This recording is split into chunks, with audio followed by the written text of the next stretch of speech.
గుంటూరు జిల్లా మంగళగిరి టిట్కో గృహాల్లో నివాసం ఉంటున్న షేక్ అహ్మద్ అనే యువకుడు భార్య చేతిలో హత్యకు గురయ్యాడు. పోలీసులు తెలిపిన వివరాల ప్రకారం అహ్మద్ క్రాంతి అనే యువతి ఏడాది క్రితం ప్రేమ వివాహం చేసుకుని టిట్కో కాలనీలో నివసిస్తున్నారు. ఇటీవల భార్యాభర్తల మధ్య వివాదం చెలరేగగా ఘర్షణ తీవ్ర రూపం దాల్చింది. ఆవేశానికి లోనైన భార్య క్రాంతి భర్త అహ్మద్ పై కత్తితో దాడి చేసింది. తీవ్రంగా గాయపడిన అహ్మద్ ను స్థానికులు ఆసుపత్రికి తరలించగా చికిత్స పొందుతూ మృతి చెందాడు. మృతుడి తల్లి ఇచ్చిన ఫిర్యాదు మేరకు కేసు నమోదు చేసిన మంగళగిరి పట్టణ పోలీసులు దర్యాప్తు చేపట్టారు.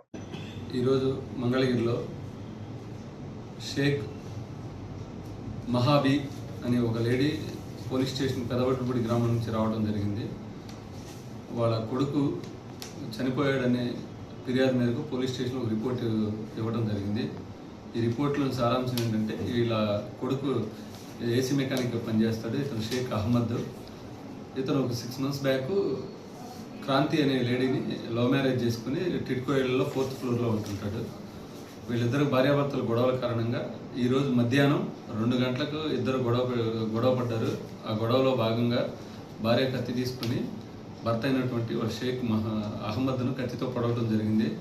ఆ తర్వాత 108 అంబులెన్స్లో ఎన్ఆర్ఐ హాస్పిటల్కి తీసుకెళ్ళి అక్కడి నుంచి మెరుగైన ట్రీట్మెంట్కి విజయవాడ గవర్నమెంట్ హాస్పిటల్కి తీసుకెళ్ళడం జరిగింది.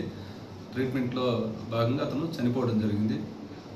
దానిలో భాగంగా వాళ్ళ మదర్ వచ్చి మనకు కంప్లైంట్ ఇవ్వడం జరిగింది. ఆ కంప్లైంట్ మేరకు మనం కేసు కట్టి దర్యాప్తు చేయడం జరుగుతుంది.